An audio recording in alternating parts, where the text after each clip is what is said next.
Mga boss, sabi ni Congressman Pulong Duterte, huwag ninyo kami gawing bubo.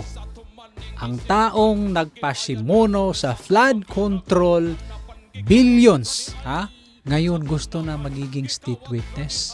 Mga kababayan, agree ako sa sinabi ni Congressman Pulong Duterte. Dahil kung totoo, allegedly na magnanakaw itong putang inang politiko, kasabwat si Saldico, gusto ko mabitay at public execution at ibalik na ang death penalty. Gusto ko ibalik ang bilyones na posibleng ninakaw ng mga hayop na politikong ito.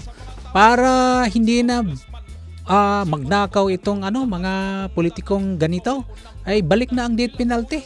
Ibalik yung mga ninakaw nila, Gusto namin, mga kababayan, ikaw agree ka ba na makulong at mabitay itong taong to?